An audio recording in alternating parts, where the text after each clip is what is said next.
All right, now we are back again because we were having some technical difficulties earlier, but we are back and we're going to continue with the broadcast here. And so what we were talking about is how Donald Trump is actually actively overthrowing the Constitution so that he can install this his autocracy, his oligarchy. It's already an oligarchy where the billionaires are running the government. We know Bezos and Musk and Zuckerberg and all of them are already using their money to get what they need out of the government, more so than the proletariat who put the most into the government. And it's so interesting that we, as the proletariat, put the most into the government, and we get the least out of it. They put the least into the government, the oligarchy, and they get the most out of it. That system has to change. We have to completely change that system out, because even if you put and elect someone else in, it's just a new head on the same old beast. And so this whole system needs to be snatched out and burned. And we need a new system to be put in that favors everybody, including the billionaires, if there's, if they still want to participate, but really, they really get off on exploiting people to the max. And that's part of their power, is if they feel like gods.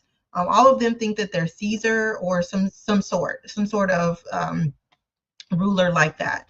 Anyways, let's just finish with the rest of what we're doing. We were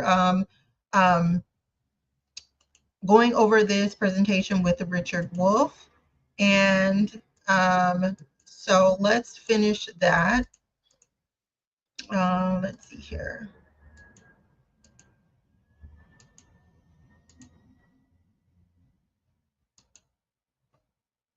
All right, so let me share my screen. Hold on.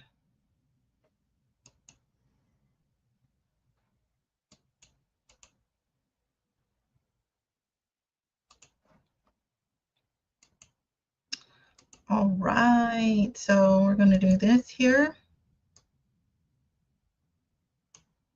All right, so let's finish this here. President Trump has appointed Vice President Vance to remove from the Smithsonian Institute the anti-American improper ideology. What is that? It's over. The empire is on its way down. In that moment, Donald Trump says, I'm going to take back the Panama Canal. I'm going to take Greenland away from Denmark. I'm going to take Canada away from the Canadian. When your country is falling apart, one of the ways you hold it together is to go on a crusade. And the working class is hit in too many ways. It's upset. It's angry. It doesn't see a way out. That's a description of the German working class. That's why it went with Hitler.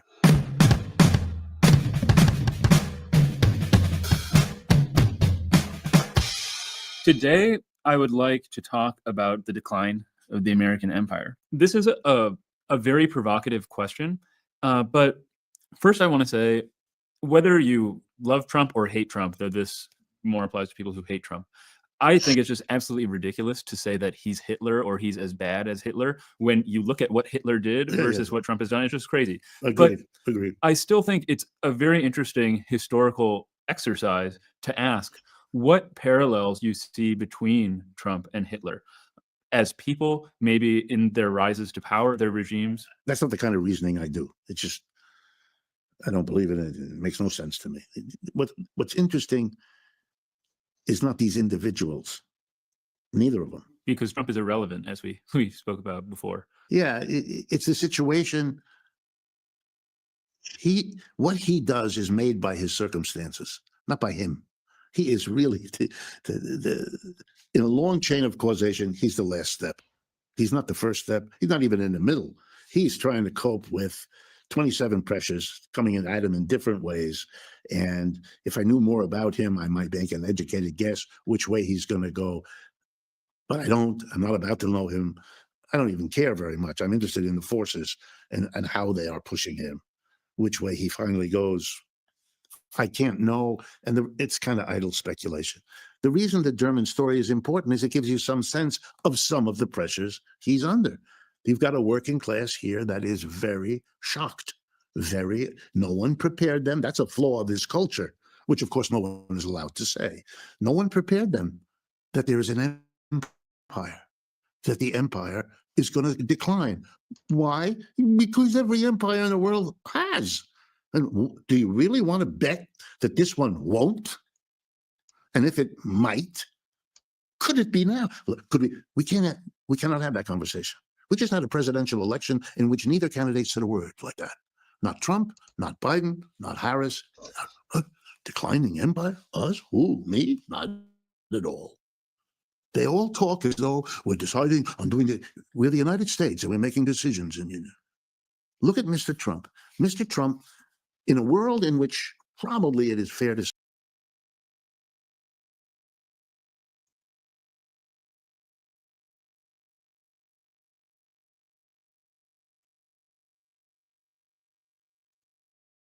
everybody.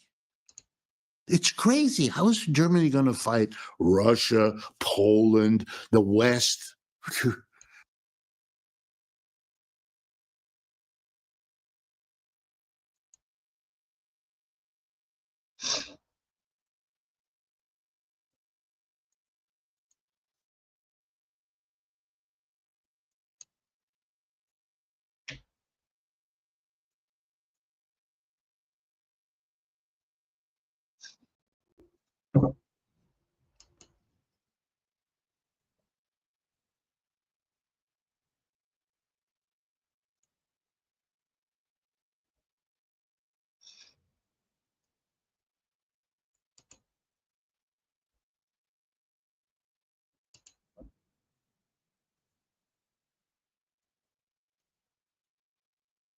Not his part, but I understand what he was doing. I understand what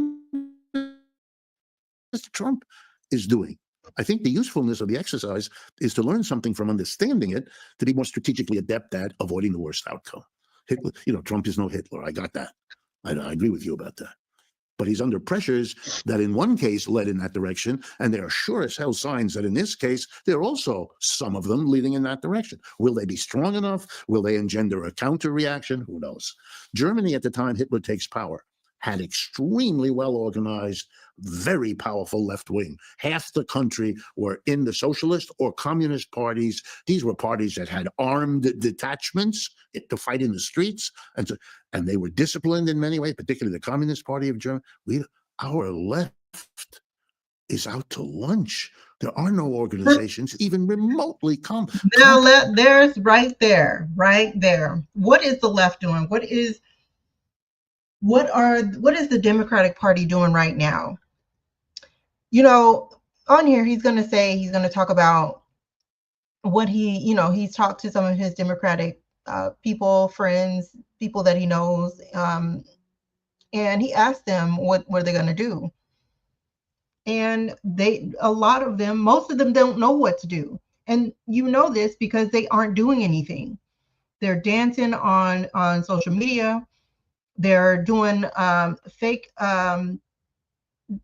filibusters, because that was not a filibuster. It wasn't blocking any type of law or legislation or any person that was going to be elected into office. It didn't do anything to stop any type of legislation. That's what a filibuster is. But they don't know what to do at this point. And to me, it just seems like they're not even trying.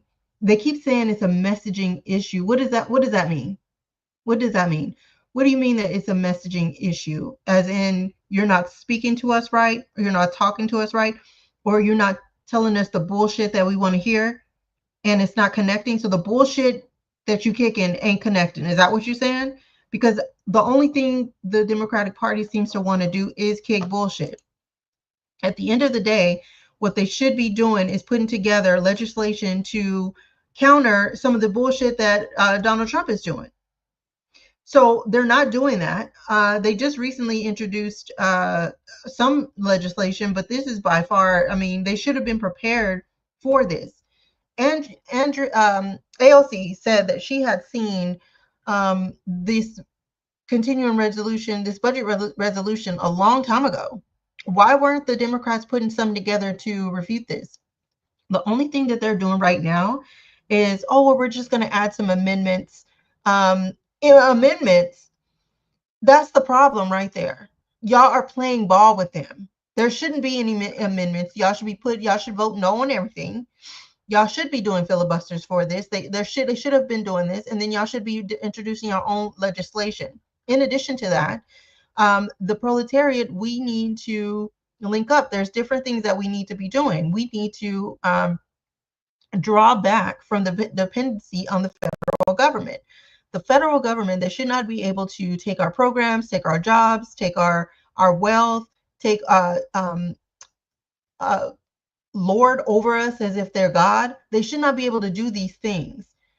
And we need to be organizing in response to those things. So when you say they don't know what to do, that should be organizing the proletariat. But right now, Bernie Sanders and AOC, they're on this Stop the Oligarchy tour. But it's the oligarchs, yes, but also it's Donald Trump, the autocrat. So what about him? Are we only they're lumping in Donald Trump as a oligarch, but that's very dangerous because he's attempting a full-on coup. So that will make him an autocrat because he's already in power. You see, this is the thing. It's so important that we label and understand what it is that we're seeing, because then we don't know how to fight. We don't know how to respond. We don't know how to feel. All we feel is anger and confusion, and that's not good. So if this autocrat is being installed and he's planning, attempting to stay there indefinitely, then that's what we need to be responding to. And then everything else falls in line after that, because you can then start to organize, okay, this is our main battle. These oligarchs are our second main battle. And then the third main battle would be the idiots in Congress who aren't doing anything to help it. And then number 4 would be the judiciaries that aren't doing shit or allowing things to come into play. So there's 4 major things that we need to be responding to: the autocracy, the oligarchy, the lazy legislators, and then the acquiescent judiciaries. These are the things that we need to be fighting against, because they are fighting against them, but we need to be fighting against them. Now, I will say for the most part, this is the Republican Party, but there are plenty of Democrats, too many, if you ask me. There were 10 that voted to censure Al Green after he spoke out against Donald Trump not being able to, or he shouldn't be able to, take Medicare and Medicaid or out of that bill. They censured 10 Democrats, so they should be primary. They asked should be out of office. In addition to that, anybody that is voting for the genocide, they should also be primaried.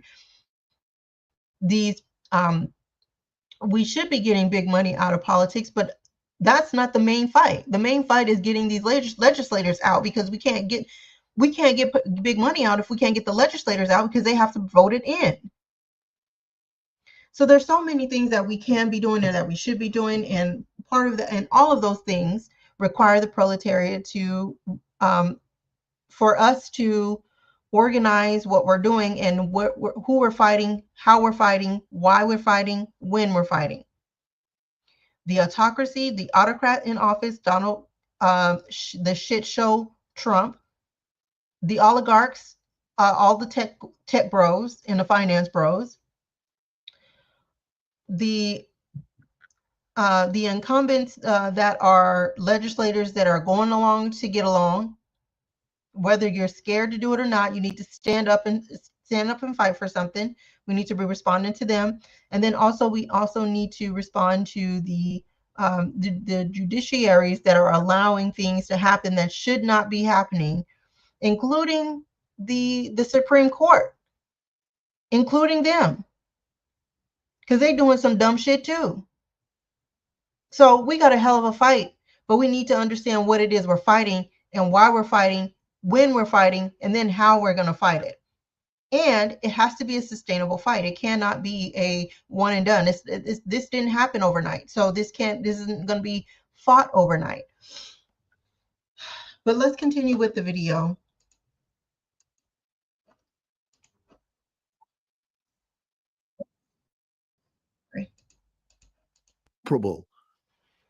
Is it therefore easier for fascism to come here in some ways? You bet. You bet. If and when Mr. Trump, if he hasn't done it yet, but if and when Mr. Trump were to mobilize his partisans, the Proud Boys, folks like that, put them in a uniform the way that Hitler did, and have them terrorize anybody who has a meeting to get rid of the un-American improper ideology. Now it's a Smithsonian. Tomorrow it'll be what? A rally in Times Square? We already are picking up people whose crime seems to have been that they participated in anti-Israel or pro-Palestinian activities at various universities. The universities are caving, giving the names to the police, abetting the whole process. Columbia, beyond words. Okay, those are signs. And I think it is as inappropriate to equate Hitler to Trump as it is not to see that Trump is under very similar pressures and is making some similar moves. That's as much as it's reasonable to say, but it's unreasonable to deny that. I wish it weren't the case. Secretary of State Rubio made a speech yesterday in which he made it clear, I'm boasting. 300 foreign students, that was a number he gave, have been expelled from the United States, have had their visas canceled or withdrawn. People in the middle of their PhD studying such revolutionary topics as, oceanography and so forth. Well, but it turns out that they wrote an article about genocide in Gaza or something like that. Jesus, that's interesting. It's interesting that people who come here and participate in nonviolent, perfectly legal political expression, which is not an exclusion. And this should be a big alarm. What they say, a five arm of alarm, letting us know that they want us to shut up about Israel and Palestine. They want us to shut up about it, and they'll find any way to do it.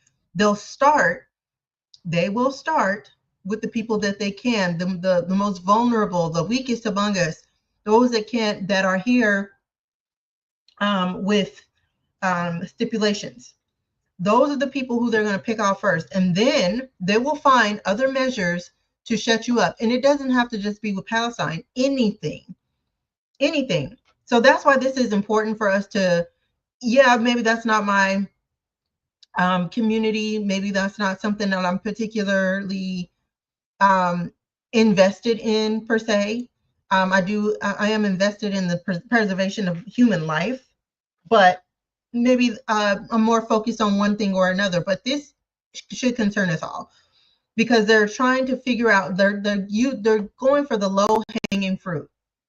How can we get people to shut up? And this is almost like they're doing it so publicly because they want it to be a lesson to get people to shut up, to get people to not say anything. This is why they're bullying everybody, but I'm not the one to be fucking bullied. Fuck them.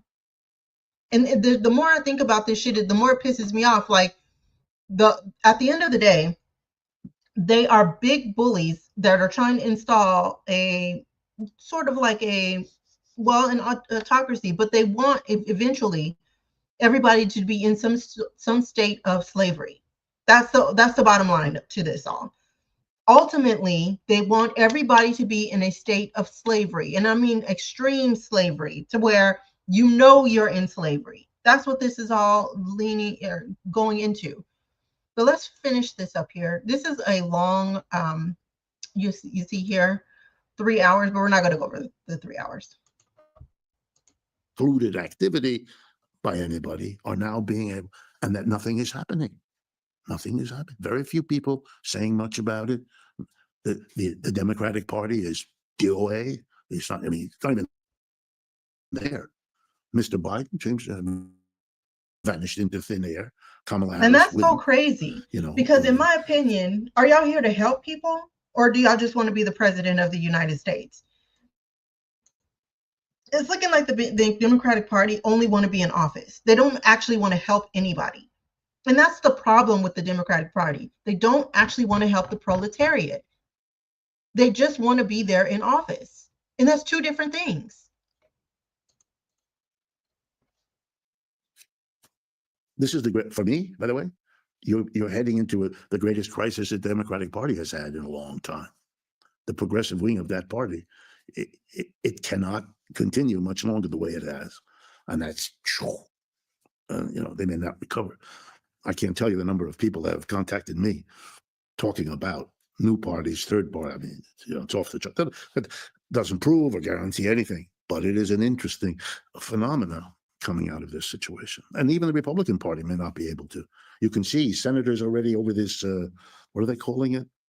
Signal gate. Yeah. Are beginning to split inside the Republicans, because those who see this as another Watergate and they want to get on the right side early, and those who don't want to. But here's the punchline, take us back. These are all signs of a declining empire. Yeah. That's all of this. All of this. Trump as a phenomena. This is a society that somewhere in some way understands that the convenient oscillation of the last 70 years, a Democrat, a Republican, as president, you do your stint and you turn it over to the other one, and the same at the Senate, and the same at the House, and it doesn't make all that much difference. It's enough of a difference, little, that half the people don't bother voting. They don't see any point in it. They don't regret it when they don't vote, because we know 2 years later, 4 years later, they don't vote again. All right, this was a very, the Germans have a wonderful word, gemütlich. I don't know how that translates into English, gemütlich. Pleasant, comfortable, relaxed, tranquil, words like that. Mr. Trump is the end of that. Mr. Trump he didn't come up through the ranks. He didn't learn the political game. He wasn't like so many of look at Kamala Harris. She was a DA. She was a senator. She learns. Biden, he was a senator from Delaware, and Bush's were all, Mr. Trump comes out of, what's his skill? He's good at being a playboy in New York City, going to clubs with his father's money. It's charming. It's fine. Okay. But and he's brash, and he says things you're not supposed to, and he acts it. He doesn't fit. That's why he get treated badly, and now he's angry and getting back and revenge against all of it. It's a play. Shakespeare could have written this. It's a play. It's the odd president, but that tells you something, and that is that the system can't go on. That's why when he first starts, he rides down an escalator and tells us all how Mexicans are rapists. What? No politician would do that. That's nuts. But it was the ticket to success, because everything is different now. And being your reasonable Bush, Clinton, is the same old doesn't fly. And by the way, I can assure you, since I'm closer to the Democratic Party than I am, of course, to the Republican, is that among the Democrats that I talk to, they are more troubled than I've ever seen them. They don't know what to do. And I know people pretty high up in that structure. They really don't know what to do. They know that Bernie is kind of out of the pig. He's too old, but they're coming up, lots of them all over the place. and they understand that if you look at the voting, if you look at the young people particularly, this has got to go. And especially now, if you look at the economic program that Mr. Trump is putting forward, it's nuts. You can't, I liken it to this, and by now you have a sense of how my head reasons.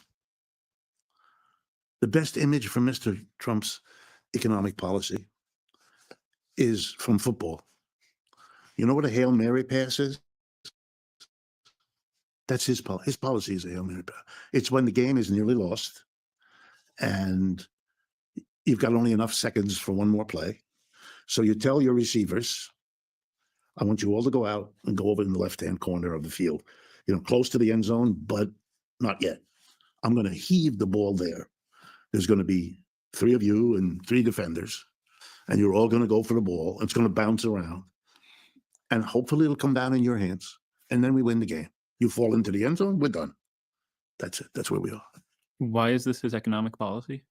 Because nothing else left for him. Let's start with tariffs, right? Tariffs is the number one weapon that he's deploying. Tariffs have been in existence for hundreds of years. The United States has used tariffs at various points in its history since it was independent and could do so. So right after the Revolutionary War, we had the power to do, and we have on occasion done tariffs. Okay, number one. Number two, some tariffs were worked out in deals with the rest of the world and have not occasioned a problem because we gave stuff that we could also benefit from. I'll give you an example.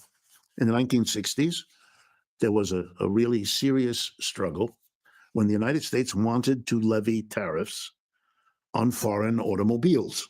Why? Because coming out of World War II, the rebuilding of the German and Japanese economies from World War II destruction led both countries to the same strategy. The best way we can recover from the war is to outdo the number one dominant economy in the world, the United States, and its number one industry at that time, automobiles.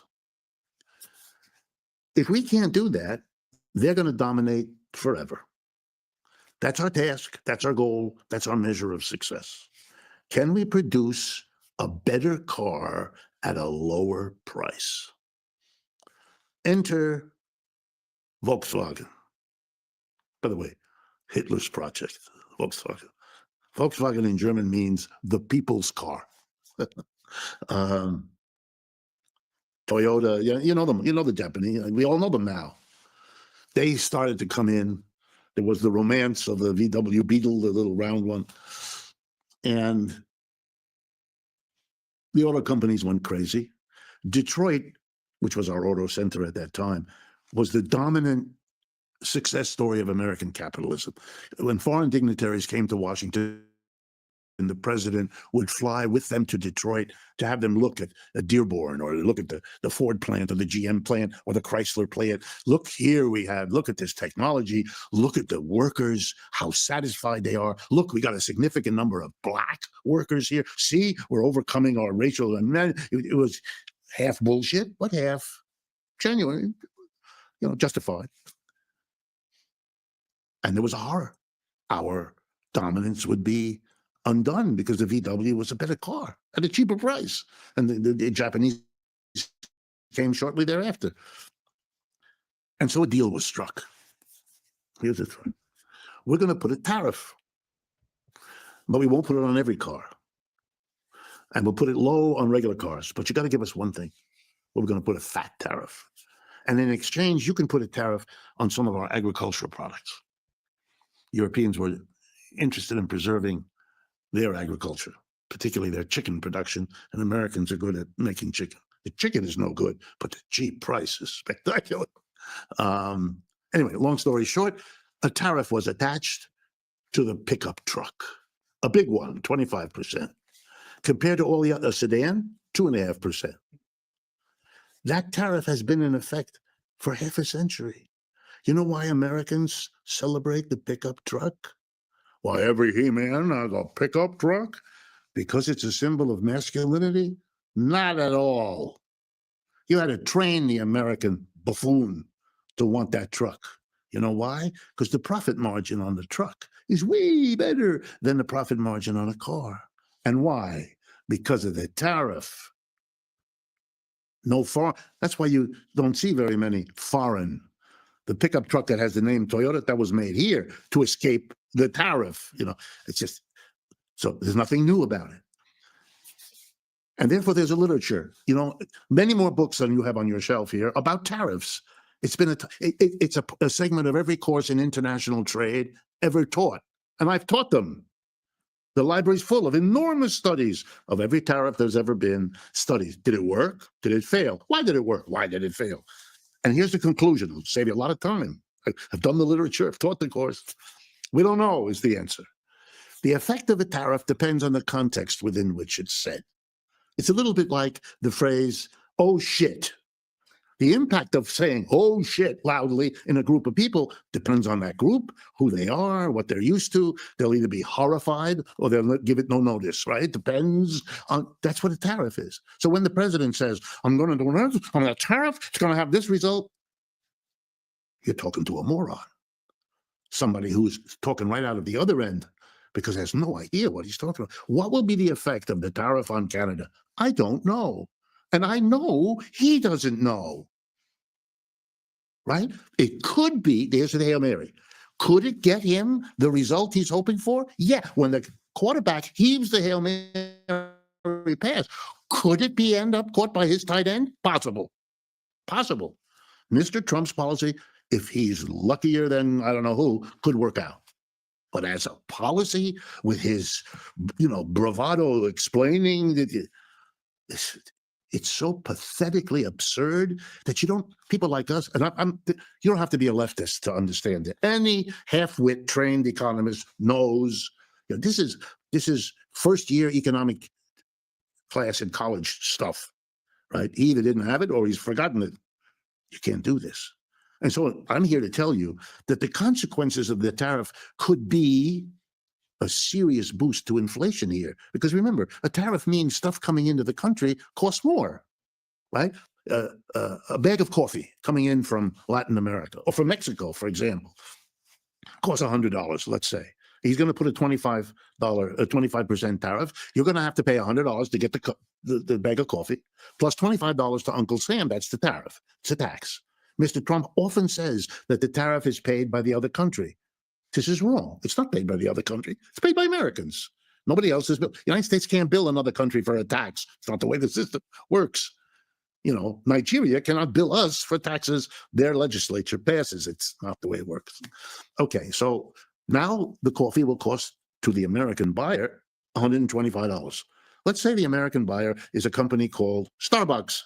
They now have to pay 25% more for their single most important input. You know what's going to happen to the price of your latte?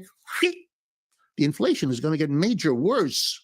Multiply it by not just coffee, but by all the other items.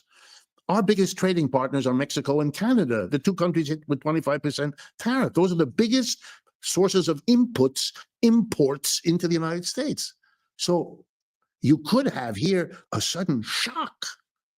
The avocado toast that the nice people like to eat, that's going to cost a fortune. The avocados all come from Mexico. In the morning, you have coffee, which I just told you will go up in price. And everything is going to go up. Every single thing is going to go up. Even though he relaxed them, he keeps playing with it, with this yo-yo policy going up and down. It's going to affect everything. Into it, you put sugar, which is an imported product. Don't you go, welcome to America of $20 for your morning coffee. Right. You think the working class is angry now? Oh, wait. Mr. Trump won the election in part by the antipathy towards the Democrats held accountable for the inflation that we had during the Biden presidency. Mr. Trump really want to do that now, making himself to blame? Because everybody's going to say it's because of the tariffs. And it'll be largely true. And then we ask the question, what will the objects, the people hurt, and the Mexicans, let me do Mexico because it's wonderful. It's so horrible, it's wonderful. We are deporting into Mexico more than any other country millions of undocumenteds that are being collected by ICE and sent over the border into Mexico. What's in Mexico for them? Nothing. There are no jobs in Mexico. Not for millions of people suddenly arriving. This is a catastrophe, but we're just beginning. Those millions who were working here in the United States, the millions of Mexicans all around us, they were taking a portion of their weekly salary and sending it back to Mexico for their grandma and their grandpa and their children that they left behind. This was, and I know the numbers, 18% of the GDP, if I'm not mistaken. A huge cash inflow to the Mexican economy. Gone. You return the workers for whom there's no work. and you cut off the source of income. And now you're saying, but you can't export anything to America anymore because we got a tariff against you. And a lot of people aren't going to buy $125 bag of coffee because they'll turn to tea. They're not going to. What is Mexico going to do? Where is Mexico? In Canada, it's different. Canada sells us lumber. We're going to put a 25%. You know what? Nobody can afford to build houses in America now. Add 25% to the cost of lumber, kiss it goodbye. And rents will go. What? Half of this country uses electricity from Canada, the Midwest, brings Canadian electricity because Canada has oil, gas, and can generate masses of it. What is Canada going to do with its lumber? With its oh, I know. There is a place that will buy all the electricity and all the lumber. It's called the People's Republic of China. Having a real competitor for the first time means everybody has options they never had before. So the real effect of Mr. Trump's policies and I haven't even gone through the impact on China or the impact on Europe, and he's throwing tariffs on them too. You could have a concatenation of events in which the unthought through strategy of Mr. Trump doesn't yet take into account that there's another competitor who can buy if you don't, who can sell if you don't. You're not what you were in the latter half of the 20th. But see, here's the thing. Donald Trump thinks that he is this big bad, like he thinks he has the biggest balls in all of the world. That's part of the problem. That's the problem, but also he's used to being a bully. Him and the Republican Party are used to being bullies to everybody. And they think they own this earth. They think they own this land. They think they own America. They think they own the people. But they don't own nothing. They don't own shit. But this is why they'll continue to push these narratives, because they feel that they're entitled to it. They feel that they're entitled to this earth, this land, the people, and how they treat people. They're entitled to the businesses. They're entitled to your portion of anything. They are bullies. That's what this Republican Party is all about. The bully party. That's what it is. That's what it is at the end of the day. And so they'll continue to try to overthrow this Constitution because they feel entitled to it. They feel this is why they say they want to decentralize regulations. Forehead Musk, he wants to make sure that he can be able to tell you anything and not deliver on anything and not be held accountable for that. He wants to be able to put you in a full self-driving car and you run into a pole because you trusted the technology, and he doesn't want to be held accountable for the technology being faulty. He doesn't want to be accountable for that. Okay? That's too much for them. They also don't want to be accountable for paying taxes, even though that strengthens the economy. They want you to pay the taxes, and then that tax money, they want that funneled to them. And then they want to charge you for the product that you already technically paid for. It's bullshit. And they're bullies. And this is what that's their whole platform, is bullying and finessing. They're trying to illegally finesse things or make it to where it's legal. You remember, slavery was legal, even though it was highly immoral. It was legal, and they fought for it. They literally lost their lives to fight for something as highly immoral as that. And this is another civil war that's happening. In my opinion, this is a constitutional civil war. People keep saying that this is a constitutional crisis. It's not a constitutional crisis. It's a constitutional civil war. If we keep calling it a crisis, we're going to treat it like a crisis. Like, oh, we just need to fix this and we just need to fix that. No, this is an all-out war, and we need to pull out all the stops. The Democratic Party isn't doing nothing. They're stagnant. It's almost as if they're numb. They're stunned. They're shocked that they would be betrayed, but they've been betrayed. The proletariat. They thought that they were in on the coup, and they're not. And this is the problem, because the Democratic Party, the only thing that they want is power.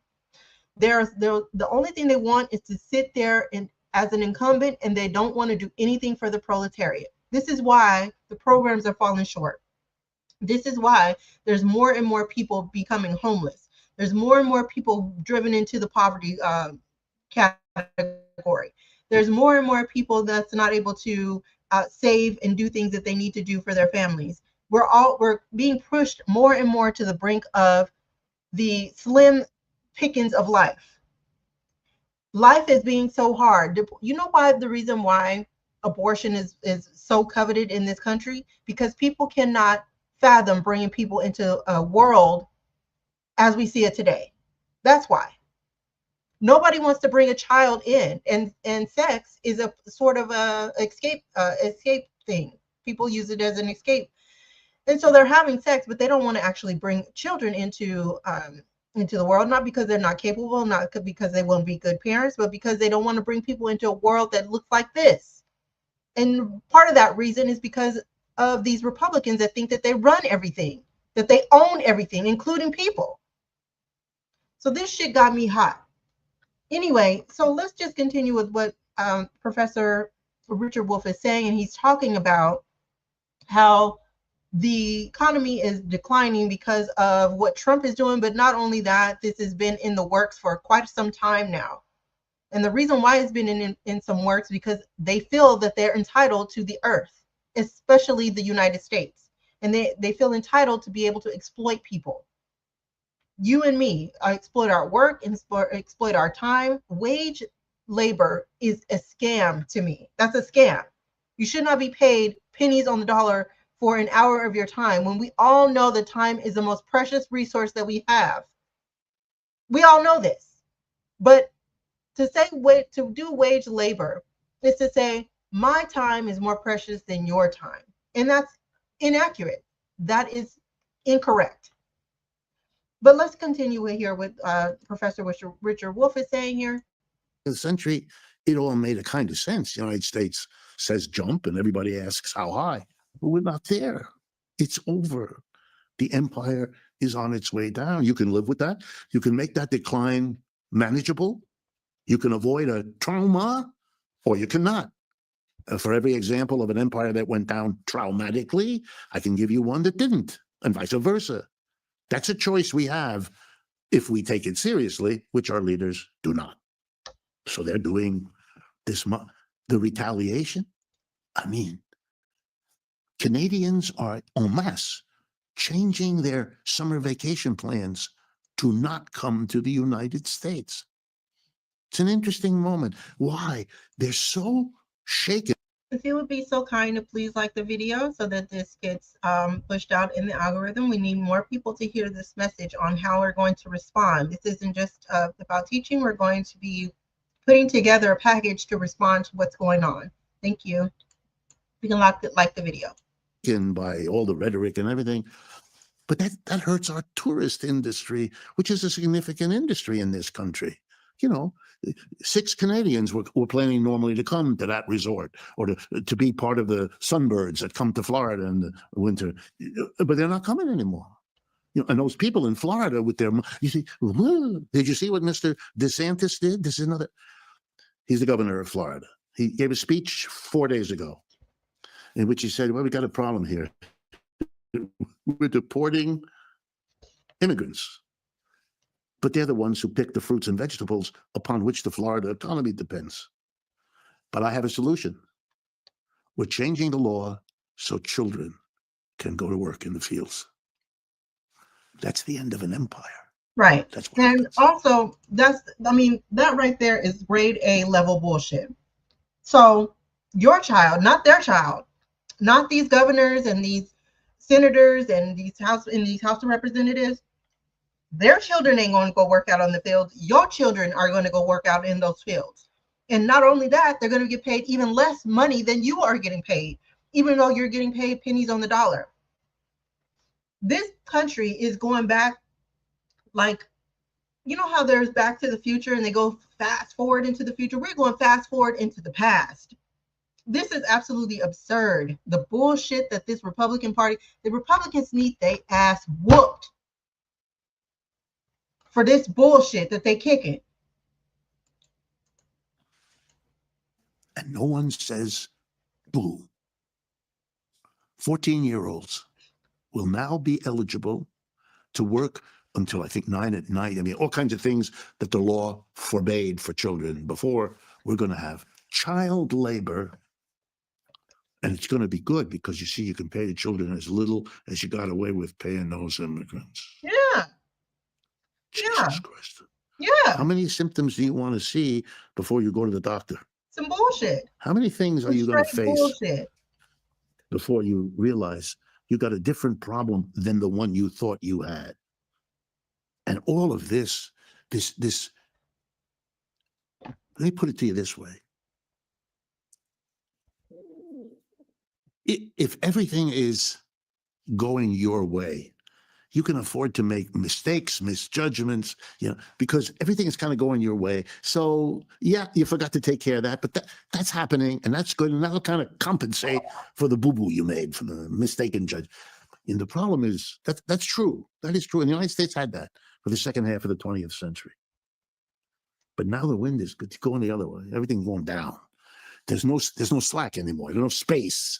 Each mistake now worsens the other one. I'll give a very concrete example. When the United States decided to fight against the Russians about Ukraine, right? It was quickly understood, even before the war started,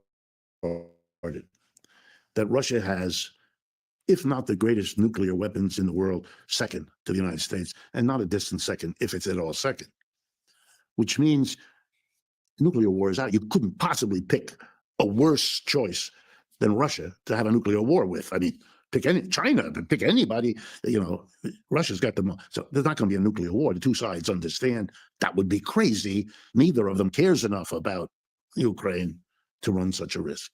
Okay, what does that mean? Well, it means that if there's going to be a war, it's a conventional war.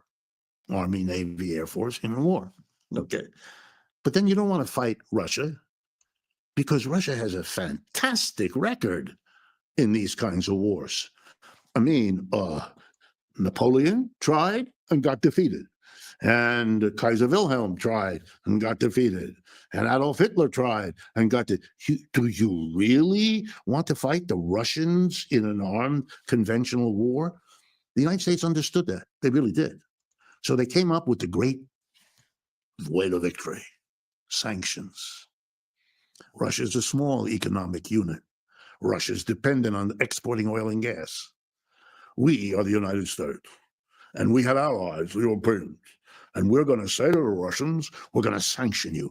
They did. This is the quote I'm quoting. I didn't make these things up. Mother of all sanctions. That's what they called it. We're hitting you with this, and then we're sanctioning oligarchs. We're sanctioning industries. We're sanctioning companies. We're sanctioning the whole country. We're sanctioning. And it was the biggest program of sanctions. There are thousands of sanctions right now on Russia. But the big one was Europe would stop buying. And to drive the oil and gas, and to drive the point home, remember, they blew up the undersea cable, the undersea gas pipeline, right? I mean, extraordinary action to stop the Russians from exporting their number one moneymaker. I know there's a pattern with the United States, and it really kind of goes down from the top down, from the Republican Party. If they cannot compete, they will do everything they can to sabotage what you are doing instead of trying to refine what they are doing so that they can compete.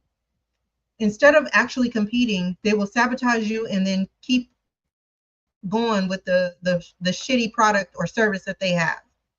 This is the Republican American way, the Republican American way, and it's a particular type of mindset that works on these types of fumes because they are fumes.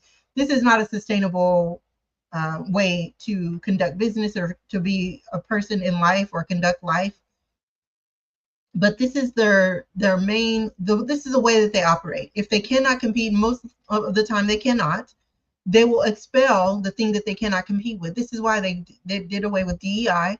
This is why they did away with veterans, because they can't hold a candle to these incumbents going wild. Those people that are in office, they can't hold a candle to the veterans that are working in the public service. sector because they have the experience. This is why it's no problem for them to kick out these people.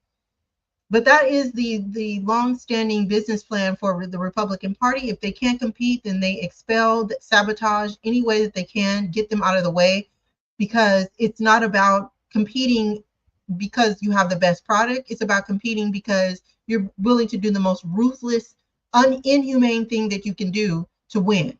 And that's their party. And this is what Donald Trump is. This is their capstone. The most inhumane, immoral person it represents them to a T. This is why he got in office. He needs to be knocked off of the throne, and he needs to be replaced.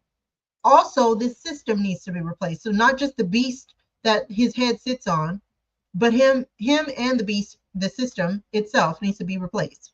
Because the system only benefits those who are willing to do the most ruthless and inhumane things to get there.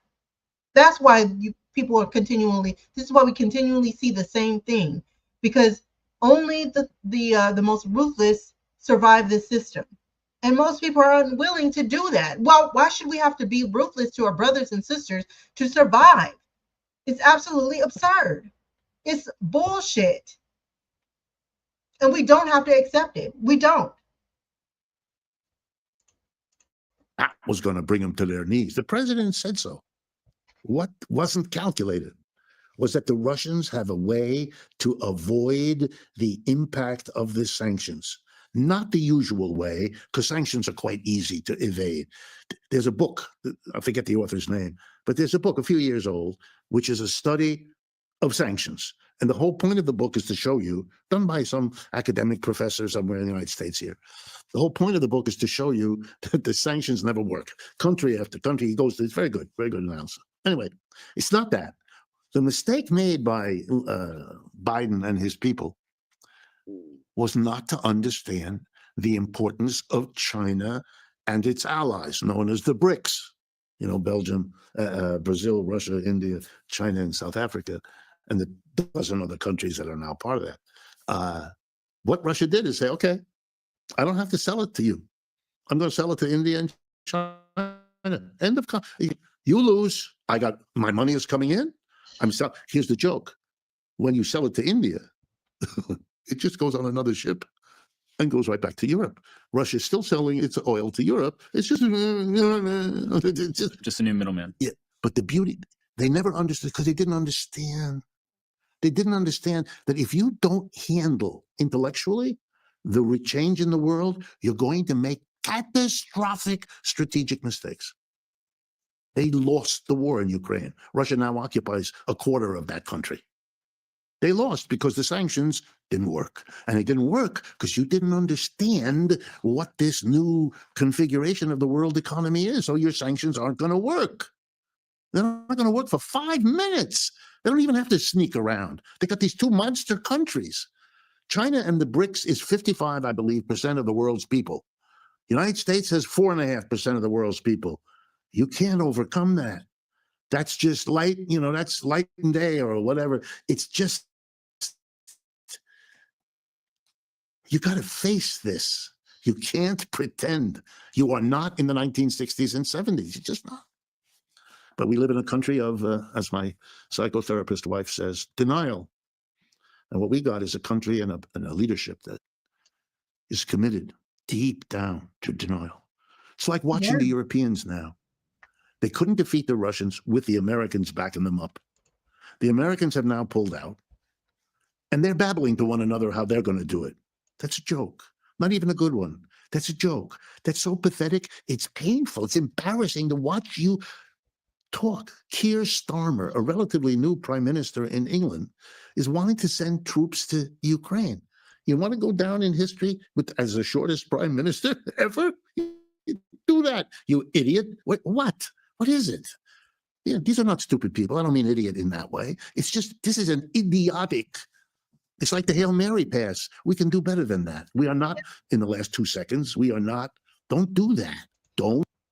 Well, here's the thing, Professor. They are doing that, and they're not going to stop. Again, this isn't about American competing, because to me, this economy, it's a lazy economy.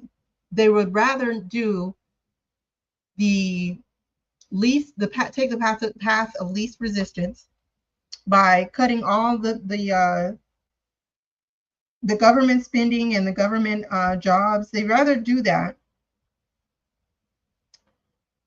They'd rather do that than to actually fix the economy and do what needs to be done. Because if they do that, then these billionaires will not be able to exploit the proletariat the way that they have been able to exploit the proletariat. They have to take note of that. All right, so let's move here forward. But let me go ahead and do this one here. We are going to go into this man. His name is Shahid Bolton, and you might have seen him on YouTube, but I'm just going to play some of his information. But this is about this video. The decline was in the plan, how the global elite are replacing America. Again, Donald Trump is overthrowing the Constitution, and this plan has been in works for a while. I remember back in the day when I used to watch a lot of truther channels, and the channels used to talk about how there's the Bilderberg group and all these different plans to overthrow the government and put the humanity, basically humanity, and starting with America in particular, in slavery. And I remember that there was a strong opposition to it. But now I'm seeing that a lot of those channels, they eventually, I found out to my surprise, I thought it was just a benign truther channel. To my surprise, these channels were Republican channels. These were people who are Republicans and who vehemently hated anybody who were not Republican, and in particular, white male Republican or white woman trad wife type Republican. And so when I found that out, I'm like, well, what was the point? The way that I found out was in Trump's first term. All of them got on the Trump bandwagon and said, well, he's not part of the system. He's not part of this, everything that we've been talking about, even though you could point out that he very much is in the system. He's just disseminating the talking points in a different way. And he's adding a little bit of flair to it.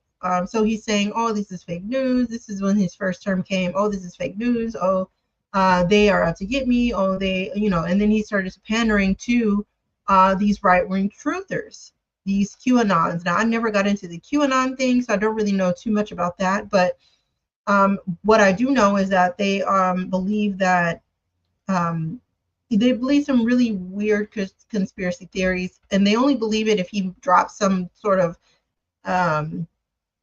like report or something.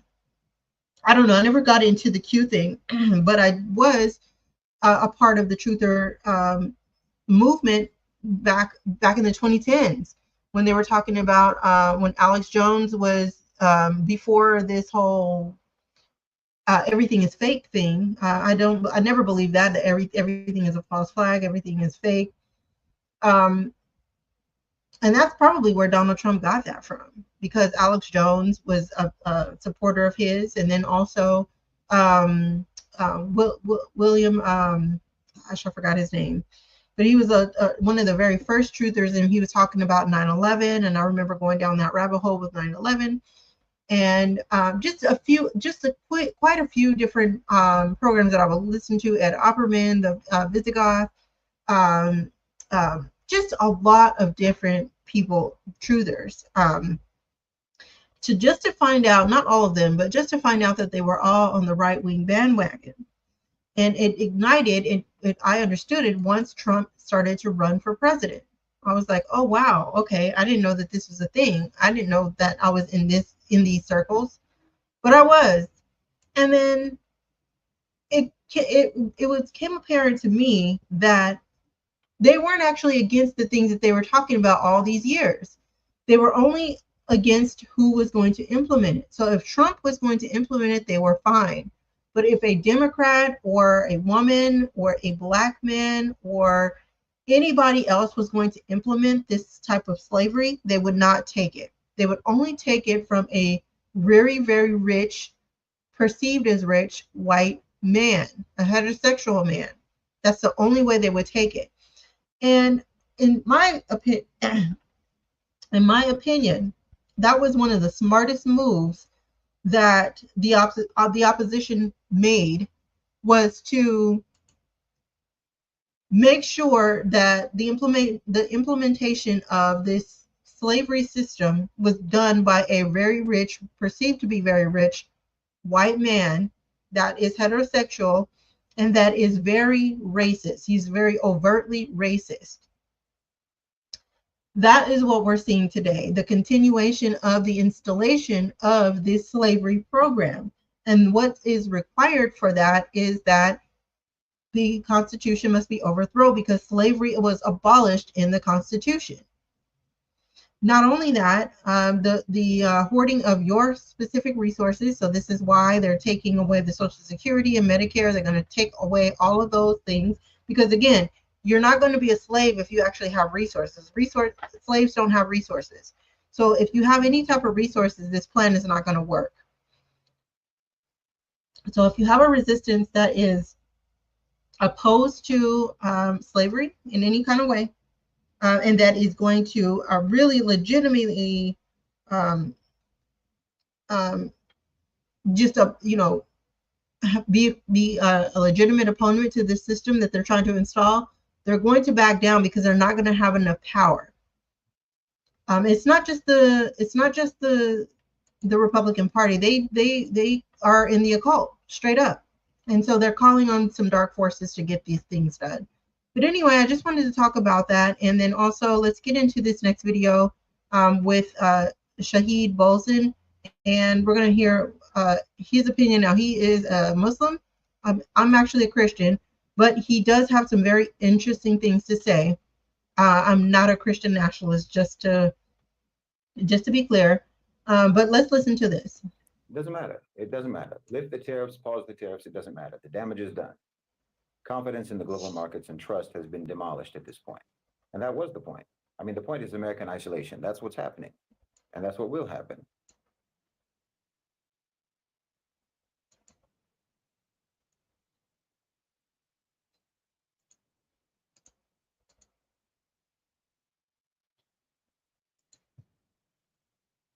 Evolve. It's not, but I completely understand why it makes it easier to think of them that way. I mean, it might be helpful for understanding in some ways, even though it's not an accurate way of looking at how the highest tiers of the economic, political, and financial hierarchy work. It's not really a cabal. But like, if you think of it as a cabal, you can imagine an OCGFC white paper or a memo about what their plans are, confidential for super rich eyes only or something like that. I mean, you have think tanks, you have organizations like the World Economic Forum and so on. More or less, that's what they do. They're not generally coming up with ideas and strategies or anything like that. They just articulate or translate into the language of policy proposals what the OCGFC already intend to do. Think tanks are basically PR firms for the political class. Like I was saying the other day, if you were someone from the OCGFC, the A National OCGFC, and you made an evaluation of America and the global landscape, say 10 years ago in 2015, well, we can imagine what that would look like and what responses you would probably recommend if you were from that group. It's not that hard, really.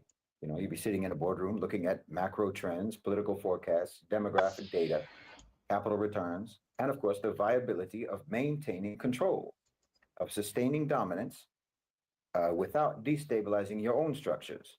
You'd want to extract, you want to continue growing, but not at the expense of triggering systemic collapse that you can't contain. So you'd analyze America, the heart of your power for decades, and you'd start preparing plans, because the real situation has changed significantly from the early days.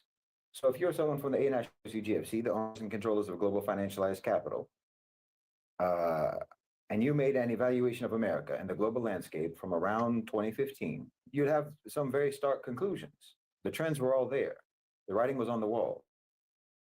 And if your goal is uninterrupted profit extraction, geopolitical control, and long-term systemic stability for capital, well, America just didn't look like a anymore. We can go point by point. You have demographic decline. You'd see declining birth rates in the US. Total fertility rate was already below replacement level by 2015, sitting at around 1.8% and dropping. By 2023, 2 years ago, it hit 1.62%, according to the CDC. That's below replacement level of 2.1. Well, that means in the future, shrinking labor force, increased aging population, higher dependency ratios, and so on. More strain on social services, less domestic consumption over time, on and on. Compare that to India or to Nigeria or to the broader sub-Saharan region. Nigeria's population is expected to double by 2050. India already overtook China as the most populous country in 2023. The center of gravity is shifting. Then you have other issues, like the OCGFC would have looked at Ferguson in 2014, Baltimore in 2015, seen the rise of Black Lives Matter, not because they care about racism or police violence, not at all, but because civil unrest is bad for business. Then, of course, Trump happened, 2016. Half the country was radicalized. The other half was traumatized. Social cohesion was fraying. Trust in institutions was plummeting. In 2021, the trust barometer showed that trust in the media and the government had collapsed. The Capitol was stormed, right? So-called insurrection. This is not a good environment for capital. You have political dysfunction, you have gridlock, you have polarization, institutional paralysis. The 2010s showed that the US couldn't even pass basic legislation. Infrastructure fell into disrepair. According to the American Society of Civil Engineers, the US had a C- rating in infrastructure in 2021. Meanwhile, China's Belt and Road Initiative is transforming Eurasia and transforming Africa. Deindustrialization between 2000 and 2015, the US lost 5 million manufacturing jobs. Whole towns were hollowed out. The OCGFC had already offshored production for profit. And by 2015, America was becoming too expensive, too politically unstable, too socially chaotic to remain as a global manufacturing hub, or even as a reliable research and development center in the long run. Silicon Valley had become dominated by monopolies: Google, Apple, Facebook, Amazon, Microsoft. Innovation was consolidating into platform control, not expansion. Growth in users had plateaued. The next billion internet users weren't in San Francisco, they were in Lagos, in Jakarta, in New Delhi. And then, of course, you have America's educational decline. A 2015 Pew study ranked the US 38th out of 71 countries in math and 24th in science. Student debt exploded to 1.6 trillion by the 2020s. STEM graduates were fewer compared to China and India. By 2022, China was producing over 1.4 million STEM graduates annually. The US was less than 800,000. Not to mention, you have the US military budget that in 2015 was 600 billion, and yet it couldn't even decisively win in Afghanistan or in Iraq. These wars were not producing capital returns, they were bleeding the treasury. The OCGFC doesn't fund loss-making ventures unless there's a strategic payoff, and even then, they want an exit strategy. And already by 2015, you saw a rise in multipolarity. Russia was asserting itself, China was asserting itself and rising. India was asserting autonomy. South-South trade already grew to 25% of global trade by 2015 and continued rising. The US was no longer the center of the world, even 10 years ago. The BRICS bloc, Brazil, Russia, India, China, South Africa, in 2015 wasn't yet economically integrated, but the foundations were there. And post-2022, after the Ukraine war and the sanctions against Russia, it really kicked into gear. Countries began trading in local currencies. De-dollarization began. Even Saudi Arabia and the UAE joined BRICS Plus in 2024. These weren't just symbols. These are this represents a structural realignment. And in 2015, global digital infrastructure outside the US, Facebook and Google started losing market share in key markets. Africa's fintech sector exploded. Kenya became a cashless society. Amazon Web Services and Microsoft began building data centers in Nigeria and in Kenya and in South Africa. In 2023, Microsoft pledged over $1 billion to build AI infrastructure in Kenya and in East Africa. Understand, these are not experiments on their part, these are exits. So what would the OCGFC, the A National OCGFC, conclude in 2015? America is unstable, it's old, it's expensive, it's divided, and it's in decline, while the global South is young, cheap, fast-growing, underdeveloped, and full of opportunity. So let's just start the great decoupling, and so they did. First, they inflated asset prices, stocks, crypto, real estate, causing a massive speculative boom through ultra-low interest rates, and then that money was used to invest abroad. And then when COVID-19 came, it just accelerated it. Lockdowns crushed small businesses, and Amazon, Walmart, and big tech consolidated the economy. Remote work normalized the outsourcing of white-collar labor. Venture capital flooded into India and Africa. Between 2021 and 2023, venture capital investments in India crossed $30 billion. Microsoft announced a $2.1 billion data center expansion in Japan in 2024. Google built its first cloud region in Africa in 2022. And then came Ukraine. The US weaponized the dollar, froze Russian reserves, cut them from SWIFT. That told the world your money isn't safe if you defy us. And the response, well, countries started trading in yuan, in rupees, in dirhams. BRICS formed a common payment system. By 2024, BRICS Plus included Saudi Arabia, Iran, and the UAE. Global South nations began financing their own trade. The dollar's dominance dropped from 73% of global reserves in 2001 to under 58% in 2023, and it's falling. So yeah, if you were from the OCGFC back in 2015, this is all predictable. America is being phased out, not because they hate America, but because America is obsolete. It's no longer has a utilitarian purpose. And the worst part, most Americans still think that they're the center of the world. But in the boardrooms of the real rulers, the future is being built elsewhere, and it's not red, white, and blue. Any economist or any planner would have been sitting in a strategy room with analysts, looking again at economic data, at demographic projections, and so on. You look at the United States and say, well, this platform is reaching the end of its utility.